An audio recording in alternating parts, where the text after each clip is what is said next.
Hola, ¿qué tal? Buenos días. ¿Cómo andan amigos? ¿Cómo andan amigas? Vamos a seguir con nuestro curso virtual del Antiedipo aquí en Cursa Virtual. Hoy con la clase número quinta, que junto con la clase número sexta van a ser aquellas que nos vamos a dedicar básicamente al capítulo tercero del Antiedipo, que se llama Salvajes, Bárbaros, Civilizados. Hay un corte importante en el libro.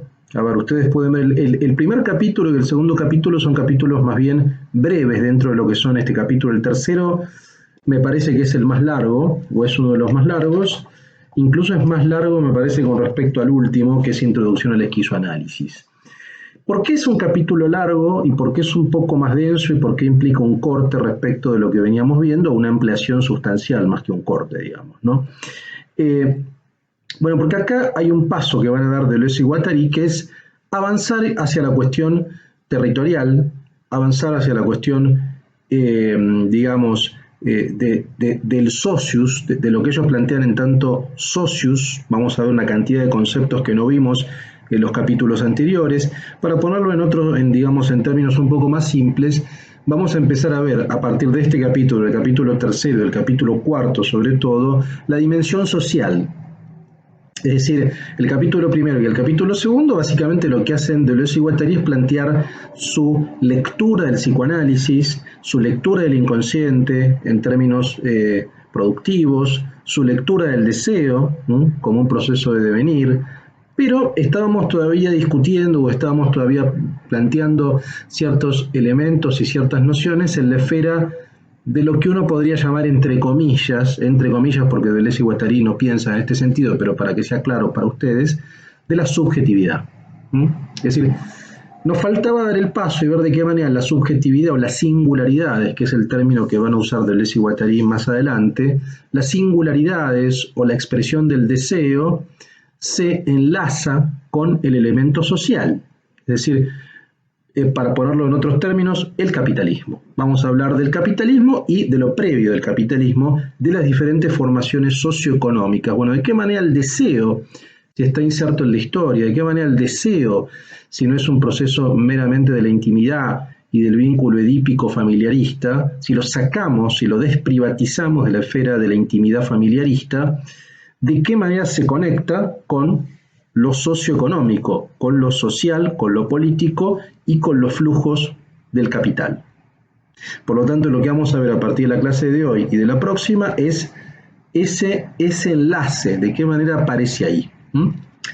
Si ustedes quieren, acá ya aparece, si bien es cierto que todo el libro es un libro de alguna manera ético-político, como diría Foucault, es un manual de ética, como dijimos en la primera clase, pero acá se empieza a ver más, yo creo en el capítulo tercero y en el capítulo cuarto más todavía, se empieza a ver sobre todo la filosofía política del Antiedipo, si es posible decirlo en ese sentido, y sobre todo en el capítulo cuarto, que ya lo veremos más adelante, hasta el uso político que se puede hacer del libro.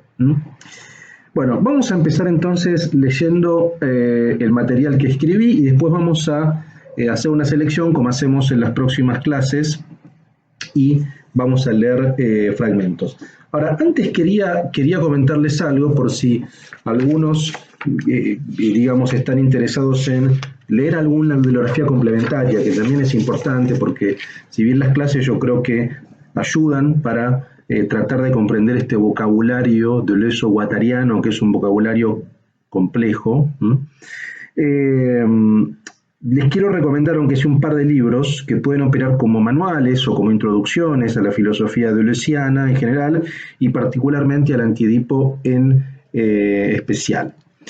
Yo creo que hay dos grandes deleuzianos. Para mí el más grande especialista en la filosofía de Gilles Deleuze se llama Philippe Mangue. Menge se escribe, Philippe Mangue. Hay una cantidad de libros que yo puse en la bibliografía complementaria. Algunos están traducidos al español, no todos, ¿no? El que está traducido y que les sugiero que compren o que lo busquen online se llama Deleuze o el sistema de lo múltiple. Está editado por Las 40. Es un libro gordo, pero es un libro excelentemente claro y es una muy buena introducción a todo el sistema deleuziano. Philippe Mangue, Deleuze o el sistema de lo múltiple va muy bien. Y después lo que recomiendo también, que es muy claro y además, digamos, incorpora elementos biográficos, es la biografía cruzada de Deleuze y Guattari que escribió François Dawes.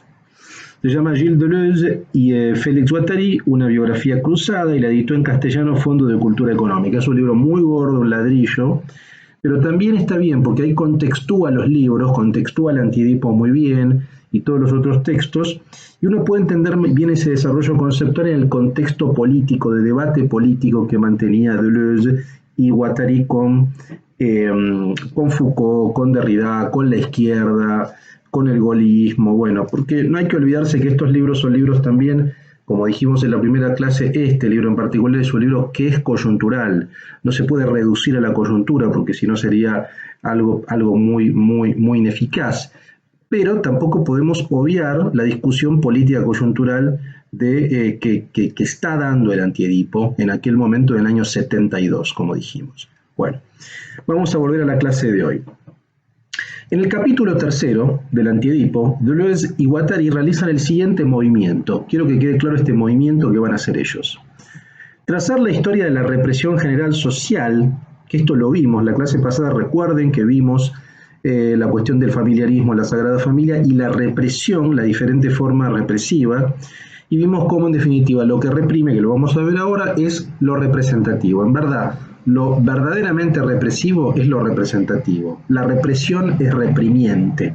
El hecho de representar el deseo ya es reprimirlo, digamos, ¿no? Pero ahora lo vamos a ver. Entonces, trazar la historia de la represión general social desde lo que llaman máquina territorial al despotismo y capitalismo. Esta tarea, este movimiento de la represión general hacia lo que ellos llaman máquina territorial, máquina despótica y máquina capitalista civilizada, que vamos a ver la clase de hoy, vamos a ver las primeras dos, la máquina territorial primitiva y la máquina despótica bárbara, que son formaciones sociales donde el deseo se incorpora, y la próxima clase vamos a ver la máquina capitalista civilizada, porque quiero dedicar una clase entera al capitalismo en Deleuze. Bueno, esta tarea, este movimiento de pasar de la represión reprimiente a lo que ellos llaman las máquinas territoriales o la cuestión social, por así decirlo, la emprenden desde 6 principios, ¿no? Este movimiento, para ponerlo de una manera simple, que quede claro, es un poco brutal. Para pasar de lo individual a lo social, tenemos que partir de 6 principios. El primero, la historia con mayúscula, la historia es la historia con minúscula de la represión del deseo y no obedece a ninguna necesidad interna. Asimismo, la historia es pura contingencia radical y el pasaje de una formación social a la otra no responde a ningún propósito o destino, es decir, no hay historia teleológica como en el marxismo. Repito el primer punto. La historia es la historia de la represión del deseo, según Deleuze y Guattari.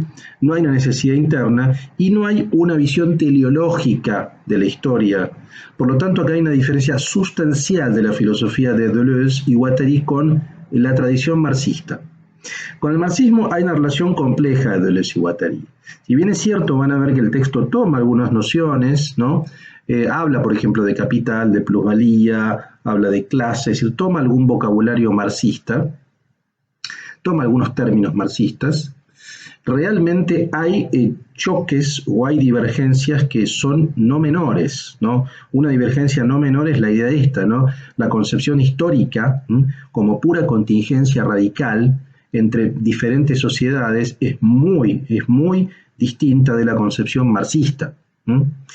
Y ni hablar básicamente de, como planteamos en las primeras clases, la lógica deleuziana es una lógica antidialéctica, por lo tanto ya ahí desde el punto de vista, desde el vamos, hay un distanciamiento total. Es más, Deleuze es antidialéctico. Entonces, si bien es verdad que Deleuze toma cierto vocabulario, cierta terminología marxista, su filosofía de la historia y su lógica es antimarxista. Esto para que quede claro. Entonces, la historia es contingencia radical, no hay ningún propósito, la historia es la historia de la represión del deseo. Primer punto. Dice, si la represión general social es una constante de todo socius, acá aparece otra palabra que va a usar mucho Deleuze y Guattari, que es socius. Socius, para decirlo de manera simple, un socius es una formación social. es una estructuración social y económica, es una disposición social.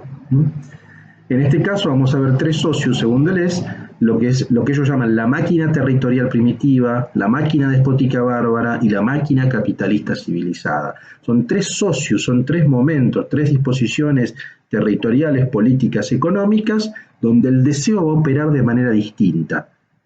Y el vínculo relacional que va a establecer esa máquina territorial con el deseo va a ser distinto, y con diferentes consecuencias. Entonces, el punto B dijimos, si la represión general social es una constante de todos socios, es decir, no hay socios, esto también es importante entenderlo, no hay socios para el antiedipo, no hay disposición social, económico, político que no implique un elemento represivo. Todo socios es represivo. La historia es la historia de la represión del deseo. Para poner en otros términos, no hay sociedad que no sea represiva. Es decir, todo cuerpo cumple el papel de la superficie de registro. Las modalidades de esta represión varían históricamente. Por lo tanto, si todo socius es represivo, veremos los cuerpos que ponemos en cada socius, cómo son inscriptos por ese socius. Es decir, cómo el socius captura de alguna manera los cuerpos, cómo los codifica. Ahora vamos a ver bien qué es codificar, sobrecodificar, descodificar, territorializar, todo ese tipo de palabras que aparecen todo el tiempo, pero en principio dentro de esa disposición territorial hay cuerpos, de qué manera se vinculan las organizaciones sociales territoriales con el cuerpo, con los cuerpos, ¿no? Pero esto varía históricamente. C. La represión general tiene como parte mayor el registro de flujos de deseo, el tipo de inscripción determinada o representación del mismo produce un movimiento aparentemente objetivo que no representa el deseo, sino que lo deforma. Esto tiene que ver un poco con lo que decíamos la clase pasada, la idea de que la representación del deseo es ya de por sí la represión del deseo, es la deformación, o sea, intentar representar el deseo implica básicamente una desfiguración del deseo, ¿no? Dice, lo leo de nuevo, la represión general tiene como parte mayor el registro de flujos de deseo, el tipo de inscripción determinada o representación del mismo produce un movimiento aparentemente objetivo, o sea, la represión es la representación es aparentemente objetiva de lo que el deseo es, pero sin embargo no hace sino más que deformarlo. El punto 4, la representación del deseo solicita tres elementos de los cuales diversifica las funciones según las modalidades propias del registro represión considerado. Estos elementos que la representación solicita del deseo son los siguientes y tienen que ver un poco con lo que planteamos en la clase pasada.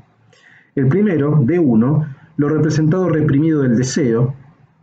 D2, la representación reprimiente. D3, lo representado desplazado, la figura deformada del deseo presentada en la representación. Es decir, esto quizá es un poco barroco como lo plantea Deleuze, es decir, se genera un coeficiente de afinidad distante entre las máquinas deseantes y las máquinas sociales. La tarea del esquizoanálisis era reducir y liberar los coeficientes de afinidad entre ambas máquinas. A ver, acá ya estamos tomando diferentes elementos. El concepto de máquina deseante lo vimos. La máquina deseante, como dicen Deleuze y Guattari, es la vida no edípica del inconsciente. Es comprender el inconsciente en términos productivos como fábrica y el deseo como un proceso de devenir que no cesa de agenciar y de conectar elementos heterogéneos. Por ende, el deseo no tiene nada que ver ni con la representación, ni con la carencia, ni con la falta, sino tiene que ver con un elemento productivo, tiene que ver con un elemento de producción incesante. La representación, si pensamos el deseo en términos representativos, lo que estamos haciendo es subordinar el elemento productivo del deseo a una esfera expresiva. Y estamos obturando el elemento productivo del deseo. Por lo tanto, estas tres solicitaciones que plantea Deleuze acá, del registro de represión considerado como lo representado reprimido del deseo, la representación reprimiente y lo representado desplazado, son tres formas de entender el deseo en términos carentes, en términos de represión.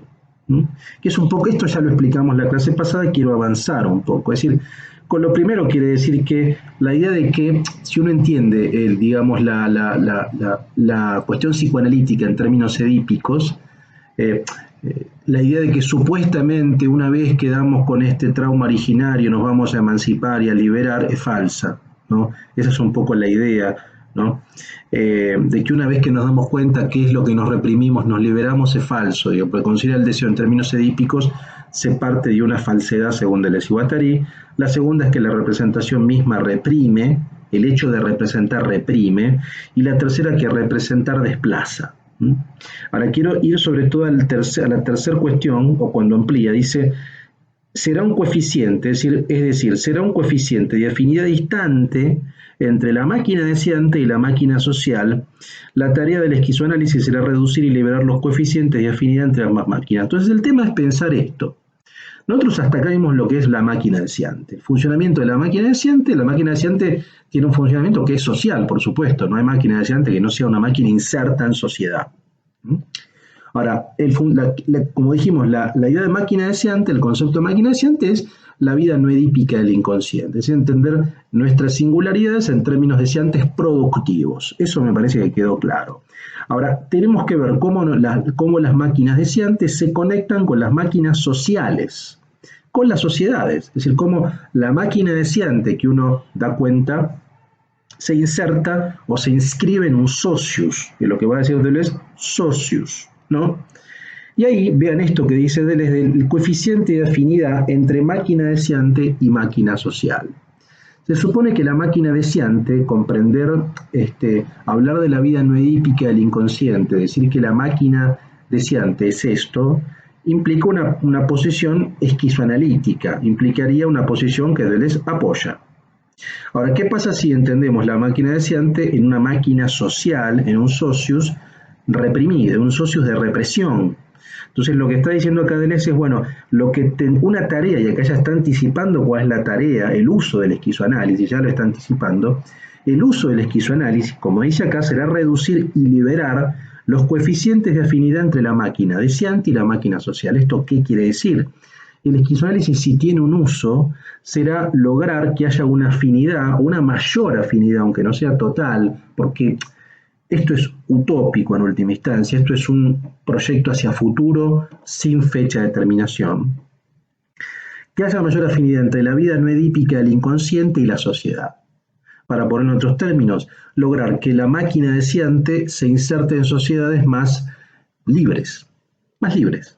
Básicamente va a ser eso, digamos, ¿no? Es decir, lograr que haya una afinidad entre la vida no edípica del inconsciente, que es una vida más libre, liberada de esa visión de esa visión subordinada edípica, a una territorialidad también más libre, ¿no? Lograr que lo individual y lo social vayan más de la mano. Esa es un poco la idea, ¿no? Que haya un coeficiente de afinidad, esa es la palabra que usa. El punto E. El sistema de representación posee tres variantes. El sistema de representación, acá ya social, posee tres variantes: la territorial, la despótica y la capitalista, que van a ser tres máquinas sociales, ¿no?, distintas, de tres momentos de la historia. Con cada socius, es decir, con cada disposición social, hay tres géneros de descripción diferentes. Es decir, cada máquina social, la territorial primitiva, la despótica bárbara y la capitalista civilizada, inscribe a las máquinas deseantes de diferente manera. Las incorpora, las captura a nosotros, a nuestras singularidades, de distinta manera. Estos tres géneros de registro, represión, ahora, esa incorporación que hace cada una de estas máquinas es una incorporación represiva. Si ninguna de estas máquinas, la territorial primitiva, la despótica bárbara y la capitalista civilizada, las tres son igualmente represivas, vamos a ver que hay diferencias en su modalidad, vamos a ver que hay diferencias en su procedimiento y hay grados. Entonces dice, estos tres géneros de registro y represión en la superficie de flujos son la codificación, la sobrecodificación y la axiomática de flujos descodificados. Es decir, cada uno de estos socios de la máquina territorial primitiva, de la despótica bárbara y la capitalista civilizada, tienen registros de incorporación o registros de represión de los flujos de deseo que son diferentes. En el caso de la territorial primitiva, la forma de incorporación es la codificación. En el caso de la despótica bárbara es la sobrecodificación, y en el caso de la capitalista axiomática, perdón, el caso de la capitalista es la axiomática. la axiomática de flujos descodificados, y luego veremos también la reterritorialización de flujos desterritorializados. Pero primero quiero que entendamos bien relación máquina-deseante, máquina social, inscripción de la máquina deseante en la máquina social, que siempre va a ser represiva, representativa. Siempre, siempre. Bien, con los elementos en la represión, en la representación, tenemos la siguiente repartición. E1. El sistema de la connotación en la máquina territorial salvaje corresponde a la codificación de flujos, es decir, como dijimos, la máquina territorial salvaje o primitiva corresponde a la codificación de flujos y opera preferencialmente sobre la síntesis conectiva de flujo-corte. Recuerden las tres síntesis que vimos nosotros, la síntesis conectiva de producción, la síntesis disyuntiva de registro, la síntesis de consumo, esas tres síntesis. Bueno, cada una de esas tres síntesis que forman la vida del inconsciente tiene un uso legítimo y un uso ilegítimo. El uso legítimo era el uso productivo, el uso ilegítimo era el uso edípico. Esto lo vimos en la clase pasada. Ahora, cada una de estas representaciones sociales del socius también van a operar sobre cada una de estas tres síntesis del inconsciente. Van a impactar sobre todo sobre cada una de estas síntesis del inconsciente. Preferencialmente, no es que no impacten sobre las tres, pero preferencialmente van a impactar sobre cada una. Bien, la primera, que es la máquina primitiva, ¿no? Es la máquina territorial salvaje, opera incorporando mediante la codificación. Quiero que seamos muy claros en los conceptos.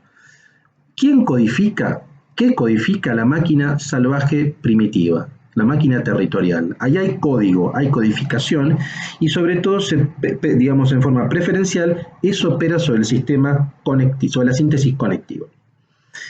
E2. El sistema de subordinación en la máquina despótica bárbara, que es la segunda, corresponde a la sobrecodificación y opera sobre todo en la síntesis disyuntiva de registro. Opera en la segunda síntesis, pero su forma de inscripción de la máquina despótica bárbara es la sobrecodificación, a partir del déspota. Esto lo veremos ahora.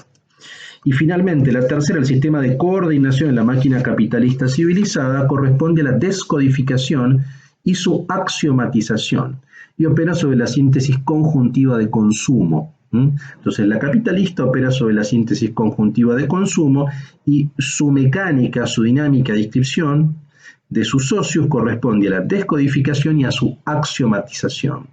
Es decir, la forma de incorporar es axiomatizando, pero también, como vamos a ver la próxima clase, también opera descodificando. De ahí viene la ambigüedad del capitalismo, o si ustedes quieren, el poder del capitalismo, ¿no? Ese potencial de descodificación y axiomatización simultánea. En cada ocasión, finalmente, en cada ocasión una forma específica de Edipo es engendrada, ya que la edipización tiene su causa formal en la modalidad de inscripción de flujos de deseo. ¿Qué quiere decir? Y con esto cerramos estos 6 puntos. Lo que está diciendo acá es que en cada forma de inscripción de los socios, de la territorial, primitiva, de la despótica bárbara y de la capitalista civilizada, hay una producción de Edipo distinta. Es decir, el Edipo de la máquina territorial es distinto, el Edipo de la despótica bárbara es diferente y el de la capitalista también. Pero las tres formaciones sociales, las tres disposiciones sociales son edipizantes. Por ende son representativas, por ende son represivas. Es decir, hay represión en las tres.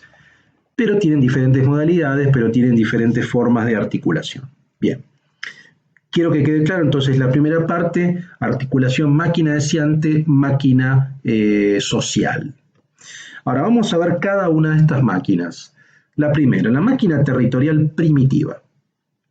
Dice, el principio general es que según la intuición nietzscheana, acá van a ver en el texto, cuando lo lean, Deleuze habla de la genealogía de la moral. Hay una cita, hay una mención y hay un trabajo con Nietzsche. La idea básicamente dice, la moralidad de las costumbres es una máquina social que no se define por el intercambio, sino por la codificación.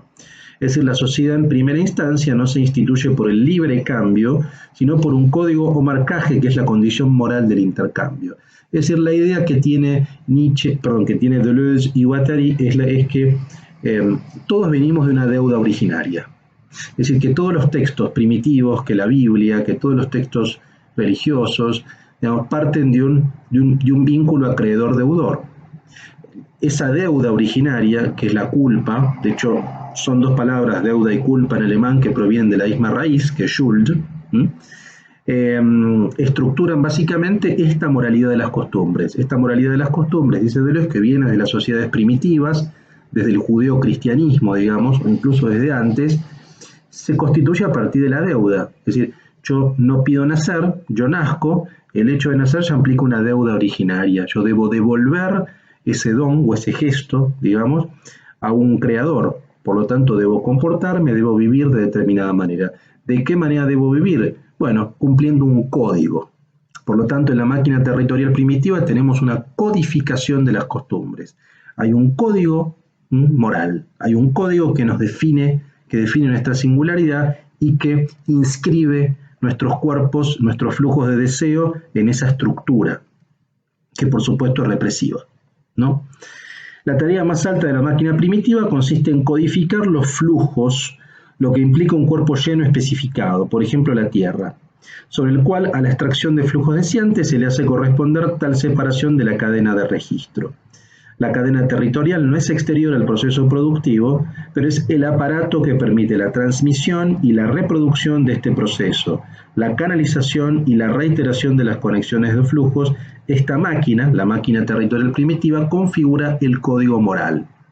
Entonces acá lo importante es esto, vean lo que dice: la tarea más alta de la máquina primitiva es codificar los flujos deseantes, estructurarlos, lo que implica un cuerpo lleno especificado, sobre el cual la extracción de flujo deseante se le hace corresponder tal separación de la cadena de registro-represión.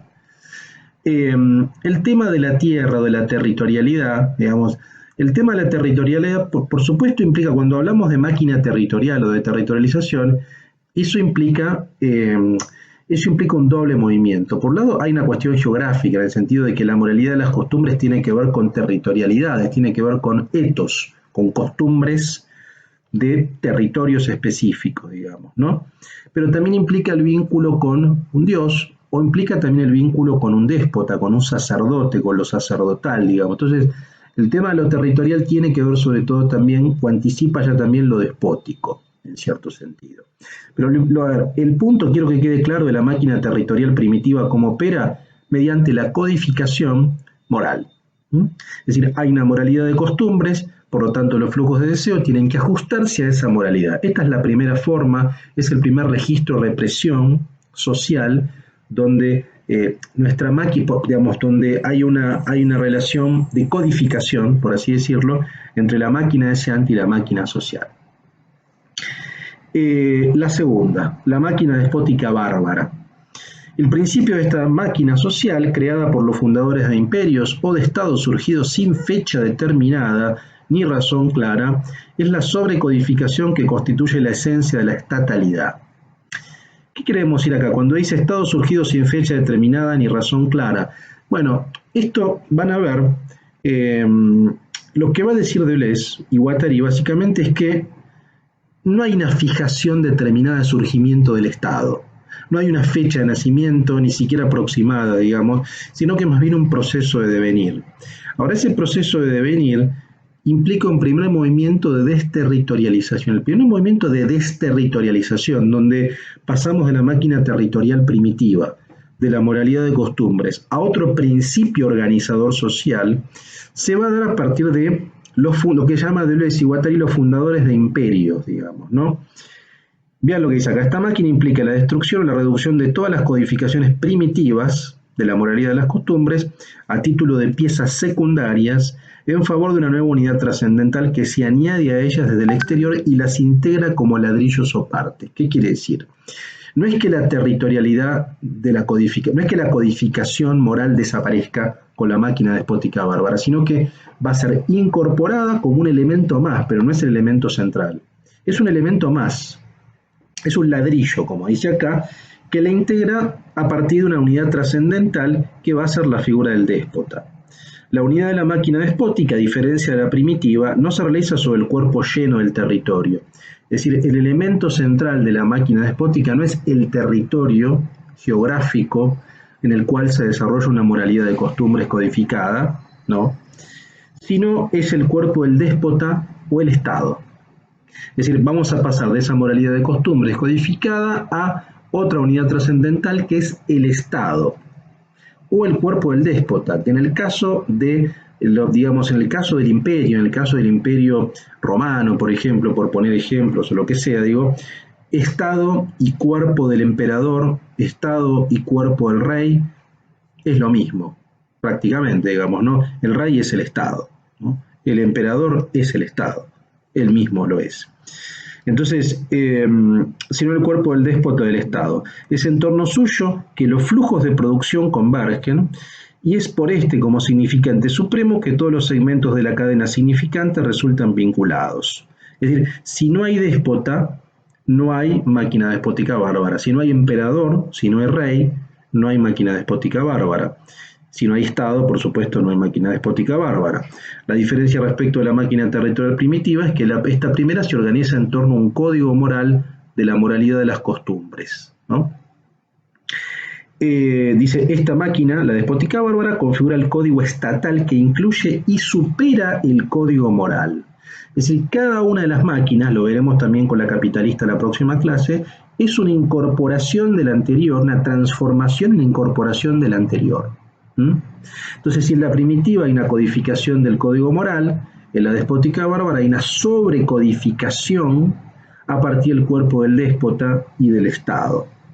Esta máquina despótica bárbara incluye la máquina territorial primitiva, pero en términos de, por eso se habla de sobrecodificación, ya no es una codificación, ¿no? Sino que es una sobrecodificación que reenvía esa codificación al déspota y al Estado.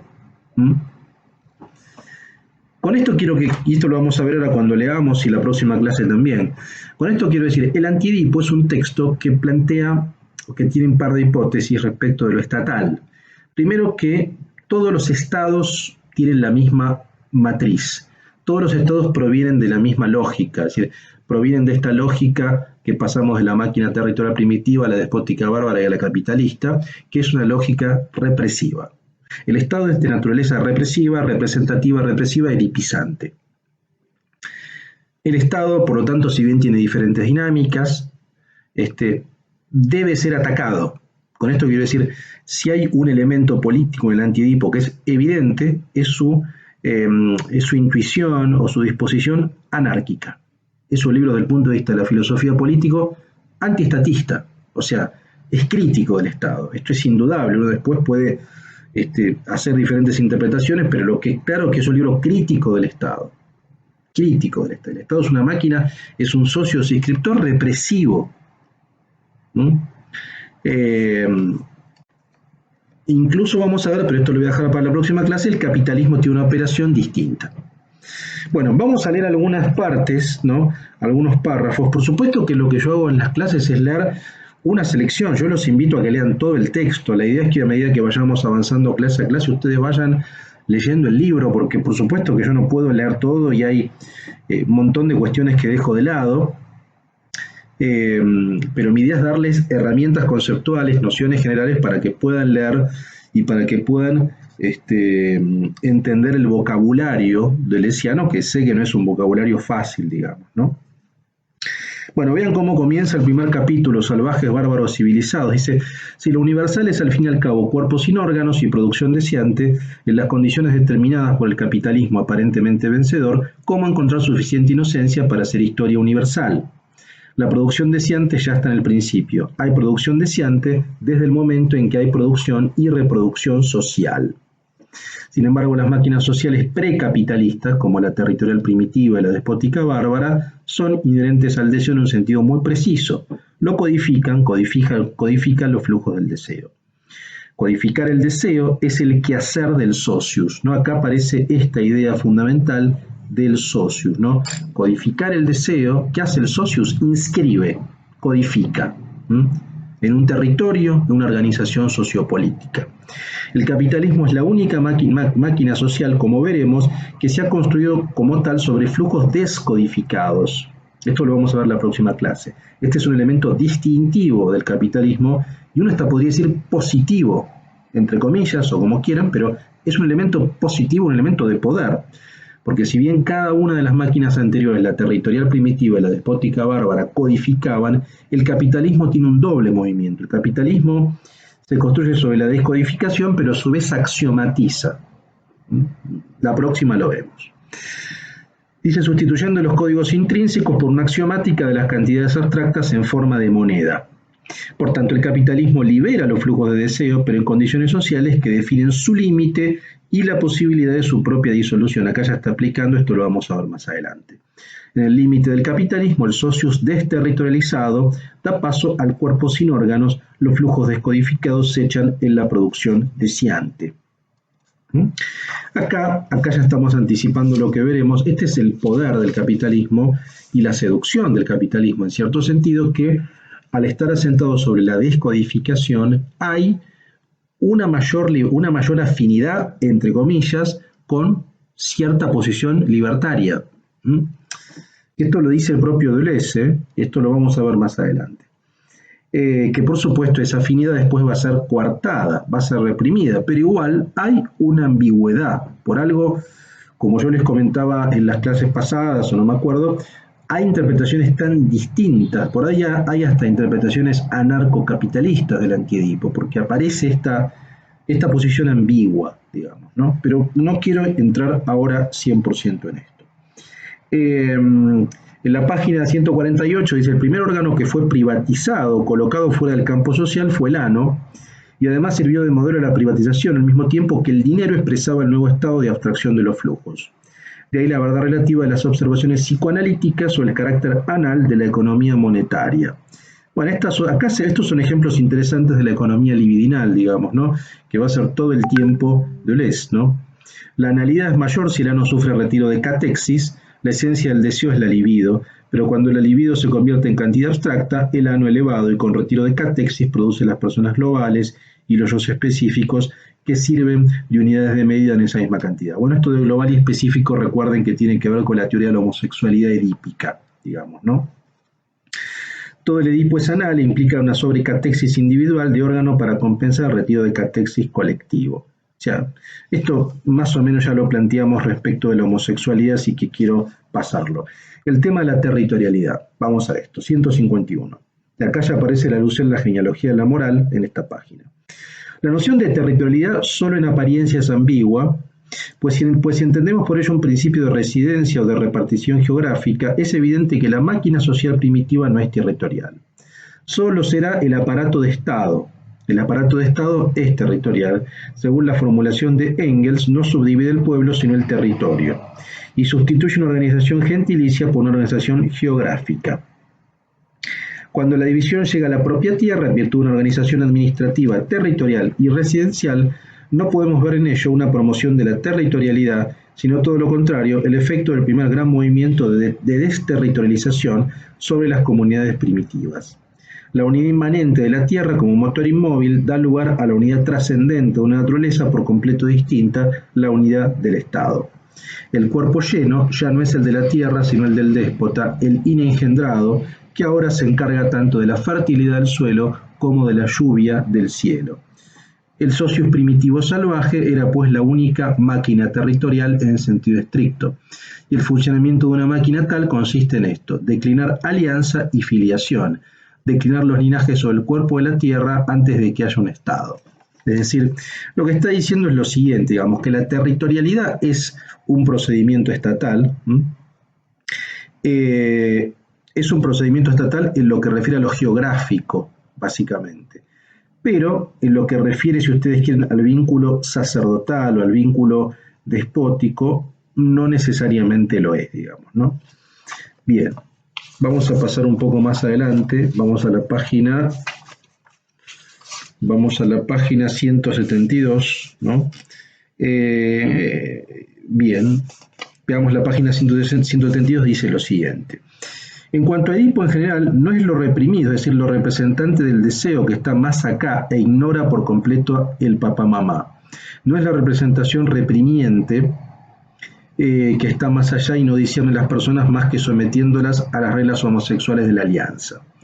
El incesto es tan solo el efecto retroactivo de la representación reprimiente sobre el representante reprimido. Esta desfigura o desplaza a este representante sobre el que actúa, proyecta sobre él categorías discernidas que ella misma ha instaurado, le aplica términos que no existían antes de que la alianza precisamente no hubiese organizado lo positivo y lo negativo. Esto es un poco lo que explicamos, así que lo voy a pasar. Pero quería leer esta frase. La representación territorial implica tres instancias: el representante reprimido, la representación reprimiente, el representado desplazado. Es decir, que toda representación territorial, todo socius, toda disposición social de la máquina deseante implica esto, implica estas tres instancias que son instancias de represión. Vamos a la página, acá vamos a la página 191, ¿no? 190 y 191. Primero vamos a la 190. Dice, las máquinas deseantes funcionan en las máquinas sociales, lo que decíamos, como si guardasen su propio régimen en el conjunto molar, que por otra parte forman al nivel de los grandes números. Un símbolo, un fetiche, son manifestaciones de máquina deseante. La sexualidad no es en modo alguno una determinación molar representable en un conjunto familiar, es la subdeterminación molecular funcionando en los conjuntos sociales y secundariamente familiares que trazan el campo de producción, de presencia y producción del deseo. Lo que está diciendo acá es que el inconsciente funciona molecularmente y lo molar es la esfera del socius inscriptor. No sé si lo dijimos ya, pero molar, molecular, lo molecular básicamente, digamos al revés. ¿Qué es lo molar? Lo molar básicamente es lo que llama Deleuze las líneas de segmentariedad dura. Hay una constitución de la realidad a partir de líneas de segmentariedad dura que codifican, dividen las identidades en términos binarios, digamos, ¿no? Por ejemplo, casa-trabajo, por ejemplo, hombre-mujer, etc. Eso es una molaridad. Y la molecularidad precisamente es lo contrario, son líneas de segmentariedad blanda que dan cuenta del pasaje entre un estado y el otro. Tiene más que ver con un proceso de devenir deseante. Entonces lo que dice acá es que la sexualidad no es en modo alguna una determinación molar, sino que es molecular. Ahora esa determinación molecular se inserta en un socius que es molar, por lo tanto que nos divide categorialmente. La página 191 dice: la sociedad no es cambista, el socius es inscriptor. No intercambiar, sino marcar los cuerpos que son de la tierra. Hemos visto que el régimen de la deuda se derivaba directamente de las exigencias de la inscripción salvaje, pues la deuda es la unidad de alianza y la alianza es la representación misma. La alianza codifica los flujos del deseo y por la deuda realiza en el hombre una memoria de las palabras. Reprime la gran memoria filiativa intensa y muda, el influjo germinal como representante de los flujos no codificados que lo sumergiría todo. Bueno, acá por supuesto cuando habla de deuda está hablando de Nietzsche, de la genealogía de la moral, ¿no? Esta idea de la alianza con un acreedor y un deudor, digamos, esa alianza implica una codificación, básicamente, ¿no? Vamos ya por las últimas frases porque no quiero extender demasiado la clase de hoy. Dice incluso en la página 198, dice incluso los más viejos mitos africanos nos hablan de esos hombres rubios, son los fundadores del Estado. Nietzsche establecerá también otros cortes, los de la ciudad griega, del cristianismo, del humanismo democrático burgués, de la sociedad industrial, del capitalismo y del socialismo. Pero es posible que todos, por motivos diversos, supongan este primer gran corte, aunque también pretendan rechazarlo y llenarlo. Es posible que espiritual o temporal, tiránico o democrático, capitalista o socialista, no haya habido nunca más que un solo Estado. Además, Nietzsche sugiere como proceso este nuevo socius un terror sin precedentes. Pero quiero llegar a esto, un solo Estado.